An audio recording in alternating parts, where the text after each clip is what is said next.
आर्य समाज के 150वें वर्ष के अवसर पर इस 35वें आर्य महासम्मेलन का आयोजन अपने आप में बहुत विशेष है। कल से लेकर अभी तक ऋषि दयानंद के बहुत सारे सिद्धांतों पर, आर्य समाज की बहुत सारी उपलब्धियों पर और भविष्य के रास्ते पर बहुत ही सटीक, बहुत ही ज्ञानवर्धक परिचर्चा संपन्न हुई है। तब जब हमने 150 वर्षों की यात्रा पूरी कर ली है, हमारे पास जहां गर्व करने के लिए बहुत बड़ा इतिहास है, बलिदानों का इतिहास है, संघर्षों का इतिहास है, परिवर्तनों का इतिहास है, उसके साथ साथ आगे के लिए बहुत सारे सवाल भी हैं। भविष्य के गर्व के साथ, अतीत के गर्व के साथ भविष्य के लिए एक समझ पैदा करना, दृष्टि पैदा करना, एक मुकम्मल कार्य योजना का चयन करना हमारे लिए बहुत जरूरी है, बहुत गर्वपूर्ण है। और ये श्रेय ऋषि दयानंद और उनके आंदोलन को ही जाता है, जिसने भारत में आमूल चूल परिवर्तन किए। सामाजिक, सांस्कृतिक, साहित्यिक और राष्ट्रीय संदर्भों को लेकर के जो कुछ घिनौना था, जो त्याज्य था, अतार्किक था, ऋषि दयानंद ने उस सब की ओर हमारा ध्यान आकर्षित किया। मुद्दत के बाद, लंबी परंपरा के बाद कोई ऐसा विचारक भारत को मिला जिसने भारत के गौरवपूर्ण अतीत को, वीरता को, यौवन को, जिजीविषा को, जीवट को जगाने का कार्य किया। और उसका परिणाम सामने आया। हम इसलिए गुलाम नहीं हुए थे कभी कि हमारी बाजुएं कमजोर पड़ गई थी। हम इसलिए गुलाम नहीं हुए थे कि संख्या में कम रह गए थे। धन, वैभव, संपदा हमारे पास नहीं रह गई थी, ऐसी बात नहीं है। भारत में मुट्ठी भर लोग आए और कामयाब होकर चले गए, साम्राज्य स्थापित कर गए। क्या तब हमारे पास वेद नहीं थे? वैदुष्य नहीं था? वीर नहीं थे? वैभव नहीं था? हथियार नहीं थे? युद्ध कौशल नहीं था? क्या चीज थी जो नहीं थी? और इन सब के होने पर भी भारत परास्त हुआ। इसलिए परास्त हुआ क्योंकि भारत के इंटेलेक्चुअल ने भारत के साथ धोखा किया, दगा किया। और जब किसी देश का इंटेलेक्चुअल, किसी समाज समुदाय का इंटेलेक्चुअल अपने समाज के साथ दगा और धोखा करता है, तो उसका पतन वैसे ही होता है जैसे लंबे समय के इतिहास में मध्यकाल में हमने भारत का पतन देखा है। हमारे हवन का सौदा हुआ, पूजा का सौदा हुआ, उपासना पद्धतियों का सौदा हुआ, हमारे समाज के सौहार्द का सौदा हुआ, जातियों में समाज को हमने तोड़ा, सीढ़ी नुमा समाज की संरचना की। इसका दोष किसी विदेशी को नहीं है, हमारे लिए तो भूमिका तैयार कर दी। युद्ध के मैदान में हारने से पहले कोई समाज अपने विचारों में हार जाता है।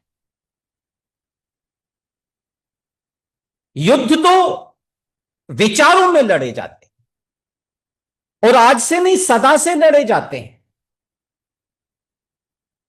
भारत को वैचारिक तौर पर जितनी संपन्नता प्राप्त थी, हौसला करके जरा साहस के साथ, बिना खौफ के साथ विचार करने की आवश्यकता है कि वो वैचारिक संपदा धोखा कैसे दे दे। हम समस्त भूमंडल में आर्यों के साम्राज्य की बात करने वाले लोग थे, चक्रवर्ती साम्राज्य की बात करने वाले लोग थे, और 10, 20, 50, 100 गांवों तक भी हमारा साम्राज्य बाकी नहीं रह गया। कौन सी पाबंदियां थी, कौन से प्रतिबंध थे, कौन से शास्त्रीय आदेश थे जिनके कारण आदमी और वीर ठिठक गए। हम तो वैभव की उपासना करने वाले लोग थे, संपदा और ऐश्वर्य की उपासना करने वाले लोग थे। देश में एक मिथ्यावाद की आंधी चली, और उस मिथ्यावाद की आंधी ने देश के लोगों का मिजाज बदल दिया। हमने भक्ति की जिन परिभाषाओं से अपने आप को सुशोभित किया, अध्यात्म की जो रूप रचना मध्यकाल में तैयार की, जी का जंजाल बन गई सा। मुंशी प्रेमचंद ने लिखा है, यदि भक्ति और अध्यात्म की यही प्राप्तियां हैं, तो भारत के 95-98% लोग पैदाइशी भक्त हैं। यदि इस दरिद्रता का नाम,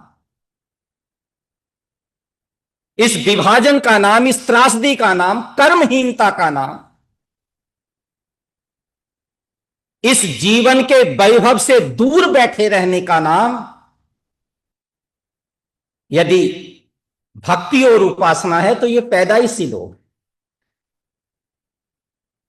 उस दर्शन को हमने गहना बना ली। आक्रांताओं को लगा ये लोग तो वो हैं जो वैभव को ठोकर मार रहे हैं, इनको जरूरत ही नहीं है। अपने देश के उस दौर के संतों के पास आदमी जाए कि भाई इसका क्या करें कि ये हमारे हवाले कर दो, गृहस्थ माया का क्या करे कि इसका त्याग कर दो, तो इसे संभाले कौन कि इसे अखाड़ा संभालेगा, ये अखाड़ों के काम आएगी। देश के अखाड़ों के सिंहासन स्वर्ण जड़ित, हीरा पन्ना मोती जड़ित होने लगे, उनके हथियार सोने चांदी के होने लगे, और गांव का आदमी दरिद्रता के आगोश में समा है। ऋषि दयानंद ने इस वर्जना को महसूस किया और तमाम भारत के दर्शन को रिविजिट किया, उसकी पुनर्व्याख्याएं की, उसको पुनर्परिभाषित किया, और उसको जब पुनर्परिभाषित किया तो उसके अंदर से जो तेज ओज ऊर्जा निकली, उस तेज ओज ऊर्जा का समन्वित रूप आर्य समाज है। आर्य समाज ऋषि दयानंद के उस समग्र मंथन का साकार रूप है। हमें क्या करना है, हमारी ड्यूटीज क्या है, कौन से प्रतिबंध हैं जिनको लांघना है, तोड़ना है, कौन सी फौलादी दीवारें हैं जिन्हें चकनाचूर करना है, कौन सा ज्ञान शास्त्र है, ज्ञान संप्रदाय है जिसकी उपेक्षा करके और कहने की आप अनुमति दें तो जिसको ठुकरा करके हमें आगे बढ़ना है और रास्ता बना। और ऋषि दयानंद ने बड़ी बेबाकी के स्पष्टता के साथ, और कई बार हमारे समाज के बहुत सारे लोगों को उसमें कड़वाहट नजर आती है, कड़वाहट नहीं है, बेचैनी। उन संदर्भों को जहां ऋषि दयानंद के शब्द हमें कड़वे नजर आते हैं, उन प्रसंगों के पीछे छुपी हुई सदियों की उस यातना और दास्तां को देखिए, उन परेशान करने वाली कथाओं को महसूस करिए जहां से वो शब्द पैदा हुए। ऋषि दयानंद यदि कड़वाहट में महसूस होते हैं तो मैं आग्रहपूर्वक कहूंगा, उसे कड़वाहट मानने से पहले, ऋषि दयानंद के द्वारा लिखे जाने से पहले, उस क्षेत्र में हो रही बदतमीजियों को, उद्दंडताओं को, निरंकुशताओं को, अत्याचारों को, ठगी को, ठिठोरी को आप गहराई से महसूस करें, उसे देखें किस तरह से शील का हरण किया गया है, किस तरह से पूजा के नाम पर रंग लेलियों का एक स्वांग तैयार किया गया है, उपासना पद्धतियों के नाम पर नशेखोरियों को बढ़ावा दिया गया है। वेदों जैसे एक वैज्ञानिक ज्ञान के होने के बाद भी नए नए मानवकृत ग्रंथों की हमने रचना की, और ऋषि दयानंद ने बड़े साहस के साथ उन्हें ठुकराने की बात की।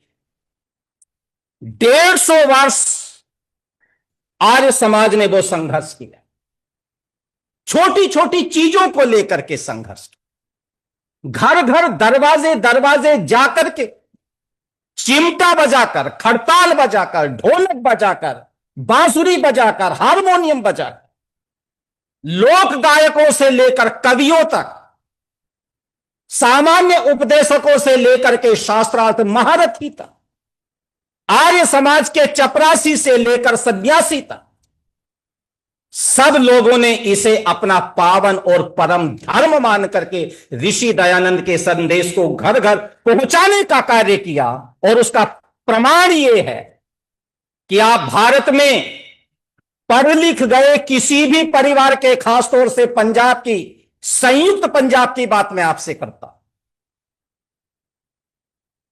मैं उत्तर प्रदेश की बात आपसे करता, मैं राजस्थान की बात आपसे करता हूं, मध्य प्रदेश के बहुत बड़े इलाके की बात आपसे करता हूं, जहां लोग आगे बढ़ गए हैं, पढ़ गए हैं, उन परिवारों की बेटियां तीसरी और चौथी पीढ़ी पढ़ रही है। भले ही आज उनका आर्य समाज से संपर्क है कि नहीं है, लेकिन यदि आप उनके परिवार की हिस्ट्री को खंगालना शुरू करें तो आदमी अपने आप बोल उठेगा, मेरे दादाजी, मेरे नाना जी, मेरे परदादाजी, मेरे पूज्य पिताजी आर्य समाज में दीक्षित थे, और उसका फल यह है कि आज हमारा परिवार यहां से यहां पहुंचा है।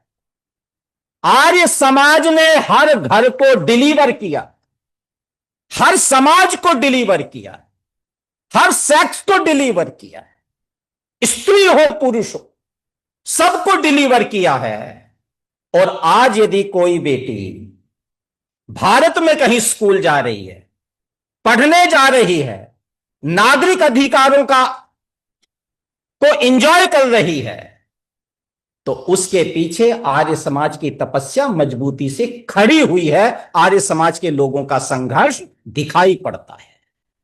हमने 150 वर्ष बहुत गर्वपूर्ण कार्य किया। सवाल है कि आगे क्या करना है, वही करना है। हमारा टारगेट तो वेद ने तय किया। ऋषि दयानंद ने हमारा लक्ष्य वेद से लिया है। प्रतिदिन हम बोलते हैं, प्रतिदिन नारा लगाते हैं, संध्या के बाद लगाते हैं, हवन के बाद लगाते हैं, व्याख्यानों प्रवचनों के बाद लगाते हैं, आर्य वीर दल की शाखाओं के समापन पर लगाते हैं।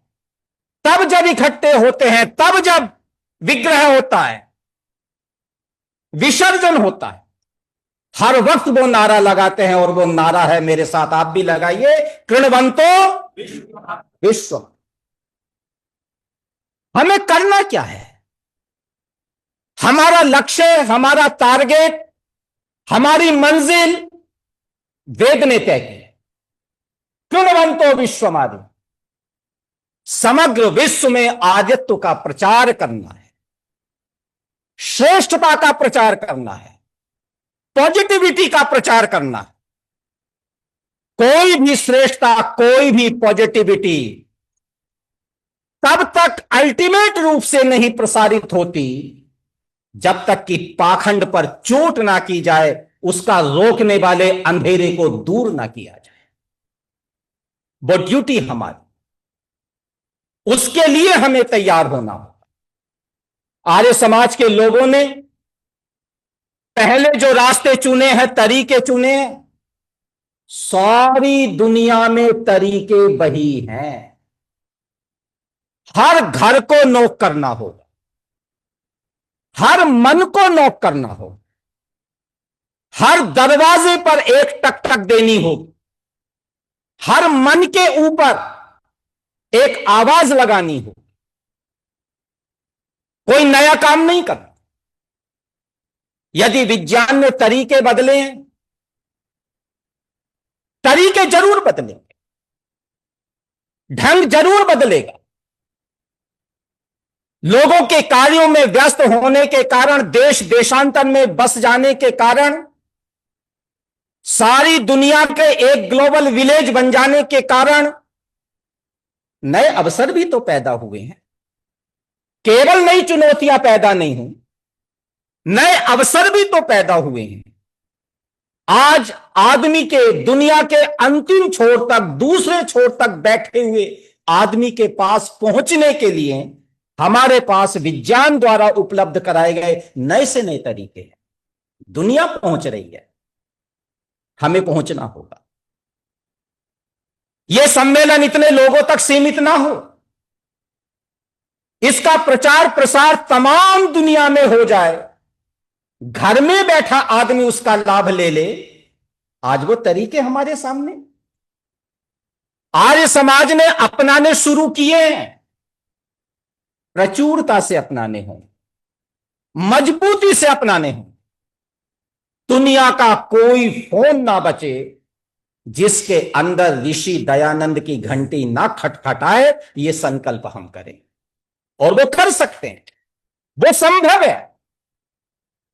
ऐसे तमाम लोग, तमाम उदाहरण इन्हीं दिनों में भाई विनय से बात कर रहा था। 24 घंटे एक आदमी सोते जागते, उठते बैठते, जो सिर्फ आर्य समाज सोचता है। अभी कभी आपने प्रयोग करना हो, शाम को खाना खाने बैठना और आप बताना टींडा बहुत बढ़िया बना है, तो वो बताएंगे नहीं, ऋषि दयानंद ने सत्यार्थ प्रकाश में ये ओल लिखा है, ये काम बाकी है। 24 घंटे जो आदमी ना खाने का स्वाद ले रहा, ना स्थान का स्वाद ले रहा, ना बगीचे का स्वाद ले रहा, ना बांसुरी का स्वाद ले रहा, उस सनक के, उस मिजाज के, उस जुनून के, उस स्पिरिट के, उस माइंडसेट के लोग, उस माइंडसेट के कार्यकर्ता, यदि हम कहीं कहीं कुछ कुछ पैदा कर लें, तो समझिए इस परिवर्तन को हवा कितनी मिलने वाली है। तब जब पाकिस्तान भी भारत, तब जब बांग्लादेश भी भारत, आज से 150 वर्ष पूर्व, पौने 200 वर्ष पूर्व, तब जब ऋषि दयानंद ने यह कार्य शुरू किया था, उस वक्त उन्होंने महसूस किया था मेरे जैसे सैकड़ों लोगों की आवश्यकता। आपको ध्यान पड़ता है ना, मेरे जैसे सैकड़ों लोगों की आवश्यकता। यदि ऋषि दयानंद की सामर्थ्य के, ऋषि दयानंद के ईमान के, ऋषि दयानंद सी कमिटमेंट के, ऋषि दयानंद से संकल्प के, ऋषि दयानंद सी नॉलेज के सैकड़ों लोगों की आवश्यकता है, तो हमारे जैसे तो लाखों लोगों की, करोड़ों लोगों की आवश्यकता। वो चीज हमें पैदा करनी होगी, वो कार्यकर्ता हमें पैदा करने होंगे, वो जुनून से लगे लोग पैदा करने होंगे। वो जहां भी हैं, वो किचन में है तो, वो सड़क पर है तो, वो दुकान में है तो, वो खेत खलियान में है तो, वो अपने ऑफिस में है तो, वो ऋषि दयानंद की धारणा और भावना के साथ है। वो 24 घंटे के प्रचारक हैं। मैं आपसे कहूंगा यह तस्वीर बहुत तेजी से बदलेगी। हम पार्ट टाइम आर्य समाजी ना बने, हम फुल टाइम आर्य समाजी। ये जो पार्ट टाइम आर्य समाजी होना है, यह सिर्फ, माफी के साथ कहूंगा, एक रिचुअल बन जाए। अगर इसे जीवन बनाना है, कोई रिचुअल को जीवन बनाना है, तो उसके लिए फुल टाइम स्पिरिट पैदा करनी होगी, फुल टाइम कमिटमेंट पैदा करनी होगी। फिर आदमी जहां भी खड़ा होगा, जो भी कर रहा होगा, जिससे भी संवाद कर रहा होगा, वो व्यक्ति नहीं होगा, तब वो प्रचारक होगा। और वो प्रचारक का भाव अपने कार्यकर्ता में हमने पैदा करना पड़ेगा। ये भाव यदि हम पैदा कर सके तो ये एक बहुत बड़ी कार्य योजना होगी।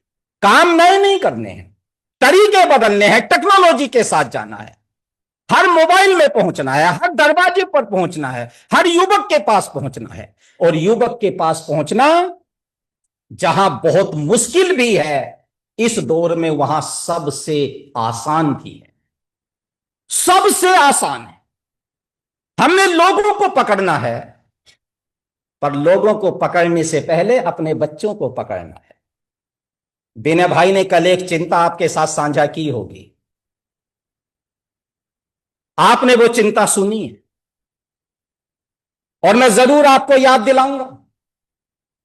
गीता का उपदेश देने वाला योगी योगेश्वर कृष्ण महाभारत के युद्ध में, कुरुक्षेत्र के मैदान में धर्म के साथ मजबूती से खड़ा रहने वाला योगेश्वर कृष्ण अपने जीवन के अंत में यदुवंश को विनाश से नहीं बचा सके। याद पड़ता है ना, आपको याद है ना पूरा संदर्भ?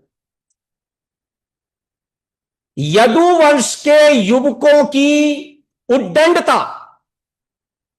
यदुवंश के नौजवानों की उच्छृंखलता,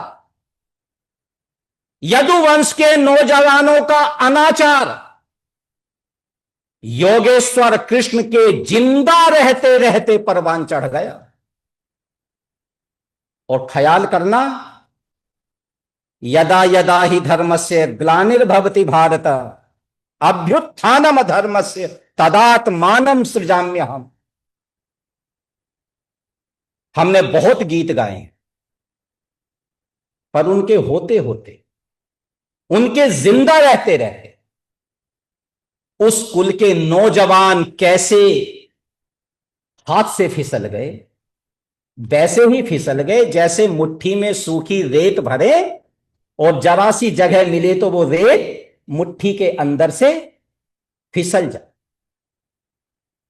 कृष्ण नहीं संभाल सके, बलराम नहीं संभाल सके। महाभारत के तमाम प्रसंगों को पढ़ने के बाद भी यह समझ से परे है कि पूरी पीढ़ी, पूरे नौजवान इतने प्रभावशाली, इतने मजबूत, इतने बड़े फिलोसफर, इतने बड़े योद्धा, महापुरुष के मौजूदगी के बावजूद कैसे गर्त में चले गए। यह हर माता पिता के लिए अलार्मिंग है, मेरे लिए भी, आपके लिए नहीं। पिता होना, मां होना छोटा टास्क नहीं है। नकली का पिता, नकली की मां होना बहुत आसान काम है। असली बेटे का बाप होना, असली बेटे या बेटी की मां होना बहुत बड़ा टास्क है। वो चुनौती, वो खतरे हमारे घर की चार दीवारी के बाहर नहीं है, अंदर आ गए हैं। सारी दुनिया की तमाम गंदगियों का एक्सेस हमारे बालकों की उंगलियों के नीचे है। और इसलिए बालक, माफी के साथ कह रहा हूं, लावारिशों की तरह से ना पले। उनको संसाधनों की उतनी जरूरत नहीं है जितनी वैचारिक निगरानी की आवश्यकता है। और मेरा मन बड़ा तृप्त हुआ, कल शाम भी और आज प्रातः भी एक छोटा सा संस्कार किसी बालक के मन में चला जाता है, वो संस्कार कभी ना कभी पल्लवित होता है। यहां एक साथी बैठे हैं, मैं अभी देख नहीं पा रहा, शायद आशीष है, विनय जी की शाखा के स्टूडेंट। क्या नाम था विनय जी? वरुण जी बैठे हैं क्या? वरुण जी वो बैठे हैं पीछे। जब हम पहले दिन यहां आए, वरुण जी ने विनय जी के पांव छुए और कहने लगे, सर आपने भाई जी मुझे पहचाना नहीं होगा। विनय जी कहते हैं, नहीं मैंने पहचाना नहीं। वरुण जी कहते हैं, आज से 25-28 साल पहले मैं आर्य वीरदल की जो आप शाखा लगाते थे, आपकी शाखा का विद्यार्थी।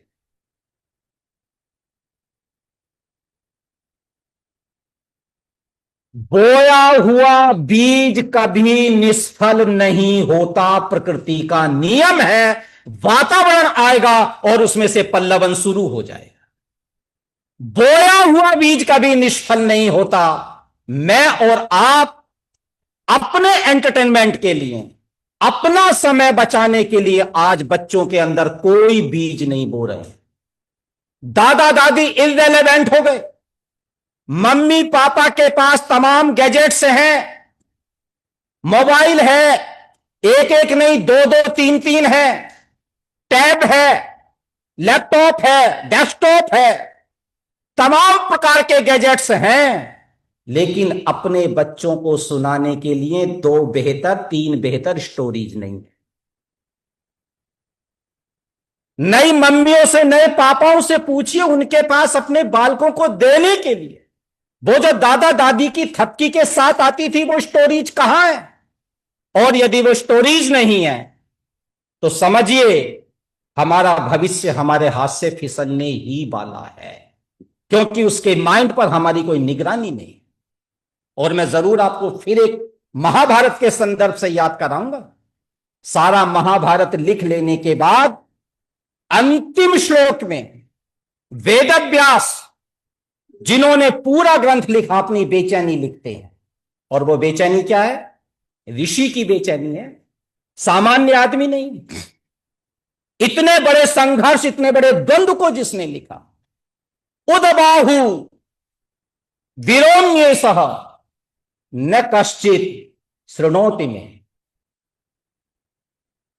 हाथ उठा उठा करके मैं चीख रहा हूं, बुला रहा हूं, सावधान कर रहा हूं, आह्वान दे रहा हूं, न कश्चित शृणोति में।